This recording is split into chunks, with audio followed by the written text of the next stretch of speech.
Hello hi everyone, నమస్తే. నేను మీ జ్యోతి. ఈరోజు మన కిచెన్లో వచ్చేసరికి ఈవినింగ్ స్నాక్స్ చేశానండి. ఒక్క గోధుమ పిండితో ఇన్ని రకాల స్నాక్స్ చేసుకోవచ్చు అండి. నేను ఒక్క పిండితో 3 రకాలు చేశాను. ఎలా చేస్తానో చూపిస్తానండి.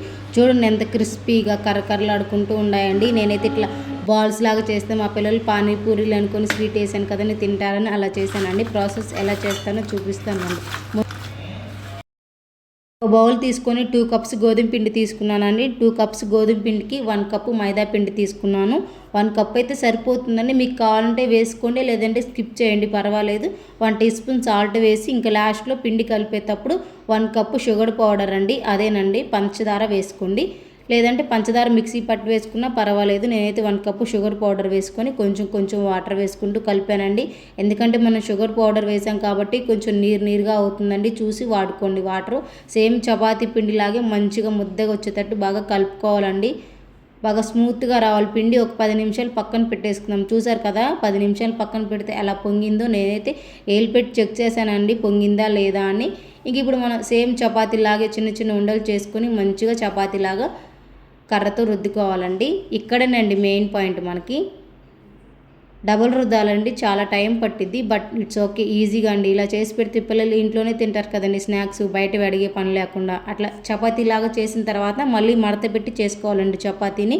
అటువైపు ఇటువైపు మంచిగా మడత పెట్టేసి మళ్ళీ కొంచెం పిండి వేసుకొని బాగా కలపాలండి. ఇప్పుడు మళ్ళీ చపాతీ షేప్లో రుద్దాలి.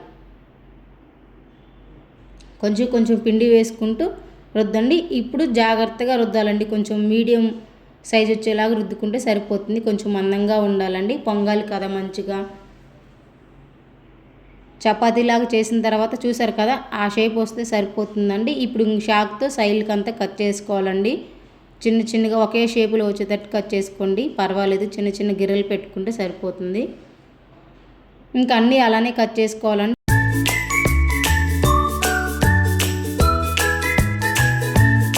అవన్నీ చిన్న చిన్న ముక్కలుగా కట్ చేసుకోవాలండి మనం. ఇప్పుడు చూసారు కదా, ఇప్పుడు చిన్న చిన్నగా కట్ చేసుకోవాలి. ఇంకా అట్లా కట్ చేసుకుంటే సరిపోతుంది.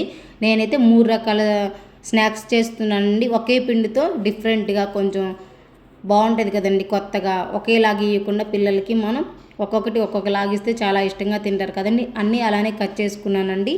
నేను కలిపిన పిండి 3 రకాల స్వీట్లు చేశానండి, సింపుల్గా స్నాక్స్. ఇంకా ఆయిల్ పెట్టేసి స్టవ్ మీద మరీ హీట్ కాకూడదండి, ఆయిల్ మీడియంగా కాగితే సరిపోతుంది. చూసారు కదా, మనం వేస్తే అలా నురుగులు రావాలి, అంతేగాని ఊక పొంగిపోయే పని లేదండి. ఎందుకంటే అవి బాగా ఏగాలి కదండి ఆయిల్లో, గోల్డ్ కలర్ రావాలండి. చూసారు కదా ఎలా పొంగుతున్నాయో. కొంచెం మైదా పిండి వేసాం కదండి, టేస్ట్ కూడా చాలా బాగుంటుంది. ఆ మాత్రం గోల్డ్ కలర్ వచ్చిన తర్వాత ఇంకా తీసేసి వేరే గిన్నెలో పెట్టుకుందామండి. సేమ్ అలానే అండి. నేనైతే ఇంట్లో పాల డబ్బాది మూతుంటే అట్లా మంచిగా రౌండ్ షేప్లో కట్ చేసుకున్నానండి. మీకు ఏ షేప్లో కావాలంటే ఆ షేప్లో కట్ చేసుకోవచ్చు, పర్వాలేదు. నేనైతే ఇట్లా చేస్తే పానీపూరి లాగా కొంచెం బాల్స్ లాగా ఉంటే పిల్లలు ఇష్టంగా తింటారు కదండి. చూసారు కదా ఎంత చక్కగా వచ్చాయో. అవి కూడా ఆయిల్లో ఫ్రై చేసుకుందాం. మీవైతే భలే పొంగాయండి, నాకైతే భలే నవ్వొచ్చింది. సేమ్ పానీపూరి లాగే వచ్చాయి. పానీపూరి రెసిపీ కూడా ఈసారి నెక్స్ట్ టైం పెడతానండి. ఆల్రెడీ ఒకసారి పెట్టాను. స్వీట్ పానీపూరి లాగేనండి. నిజంగా ఎంత బాగున్నాయండి, ఎంత బాగా పొంగేసాయి చూడండి. వేస్తుంటేనే ఇంకో పక్క వేరే పొంగుతూనే ఉన్నాయి కదా. ఇవి కూడా గోల్డ్ కలర్ వచ్చిన తర్వాత ఎప్పుడైనా సరే ఇట్లా చేసుకునేటప్పుడు మనం లో ఫ్లేమ్లో కుక్ చేసుకోవాలండి. అప్పుడు కొంచెం కరకరలాడతాయండి మనకు తినేటప్పుడు స్నాక్స్. పానీపూరి బాల్స్ భలే పొంగాయండి.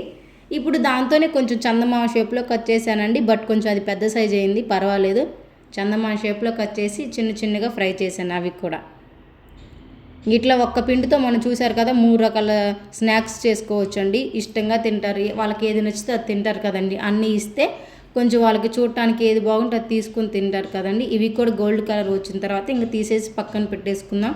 లో ఫ్లేమ్లో కుక్ చేసుకోవాలండి. చూడండి ఎంత కరకరలు ఆడుతున్నాయో. ఇవైతే నాకు భలే నచ్చాయండి. పానీపూరి బిల్లలాగా, స్వీట్ పానీపూరి బిల్లలాగే ఉన్నాయండి. సేమ్ పానీపూరి కూడా గోధుమ పిండితోనే కదండి చేసేది, అలానే ఉన్నాయి. బట్ టేస్ట్ మాత్రం అదిరిపోయింది. అన్నీ అట్లా పెట్టుకున్నానండి. ఏది కావాలంటే అది తినొచ్చు కదండి స్నాక్స్ టైంలో. టేస్ట్ మాత్రం చాలా బాగా కుదిరిందండి. మీరు కూడా ఇలా తప్పకుండా ట్రై చేయండి. చూడండి తునిగితే ఎంత బాగా తునుగుతున్నాయో, ఎంత స్మూత్గా. నేను కాలుతున్నాయండి, చేయి తీసానండి, అప్పుడు కొంచెం కాలుతాయి కదా.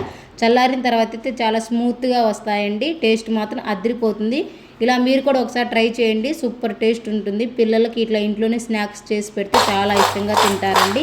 మా వీడియో నచ్చితే లైక్ చేయండి, మా ఛానల్ని సబ్స్క్రైబ్ చేసుకోండి. Thank you so much watching my video.